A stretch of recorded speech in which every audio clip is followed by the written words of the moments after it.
America-Iran ധാരണാപത്രത്തിന്റെ കാലാവധി ഇന്ന് കഴിയും. ഉറപ്പുകൾ പാലിക്കാൻ അമേരിക്ക തയ്യാറായാൽ ഹോർമസ് വീണ്ടും തുറക്കുന്നത് പരിഗണിക്കുമെന്ന് ഇറാൻ വിദേശകാര്യ മന്ത്രി അറിയിച്ചു. ഹോർമസ് കടലിടുക്കിലെ കപ്പൽ ഗതാഗത മാർഗങ്ങളെക്കുറിച്ച് ഒമാനുമായുള്ള ചർച്ചകൾ തുടരുകയാണെന്നും ഇറാൻ പ്രതികരിച്ചു. ഹോർമസ് കടലിടുക്ക് തുറക്കേണ്ടത് അതീവ പ്രധാനമായ വിഷയമാണെന്ന് തുർക്കി പ്രസിഡന്റ് വ്യക്തമാക്കി. ഹോർമസ് ജലപാത വീണ്ടും തുറക്കുന്നത് ഇറാൻ അമേരിക്ക ധാരണാപത്രം അമേരിക്ക പാലിക്കുന്നതിനെ ആശ്രയിച്ചായിരിക്കും. ജലപാത തുറക്കാനുള്ള ശ്രമങ്ങളെ തുർക്കി പിന്തുണയ്ക്കുമെന്ന് പ്രസിഡന്റ് അറിയിച്ചു. അതിനിടെ അമേരിക്കൻ സൈനികരെ പിടികൂടുകയോ വധിക്കുകയോ ചെയ്യുന്നവർക്ക് പാരിതോഷികം പ്രഖ്യാപിച്ചിരിക്കുകയാണ് ഇറാൻ. ദൌത്യം നിർവഹിക്കുന്നവർക്ക് $30,000 ഇനാം നൽകുമെന്ന് ഇറാൻ സൈന്യം പ്രഖ്യാപിച്ചു.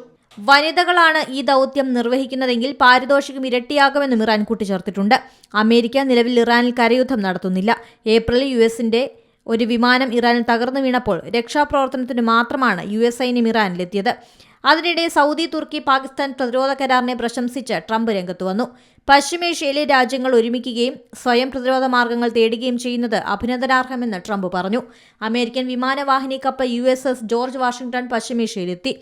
പശ്ചിമേഷ്യയിലുള്ള വിമാനവാഹിനി കപ്പലായ എബ്രഹാം ലിങ്കണെ മാറ്റുന്നതിന്റെ ഭാഗമായാണ് ജോർജ് വാഷിംഗ്ടൺ എത്തിയത്. International desk C Malayalam news. ഏറ്റവും പുതിയ വാർത്തകളും വിശേഷങ്ങളും വിരൽത്തുമ്പിലറിയാൻ സി മലയാളം ന്യൂസ് എല്ലാ ഡിജിറ്റൽ പ്ലാറ്റ്ഫോമുകളിലും ലഭ്യം.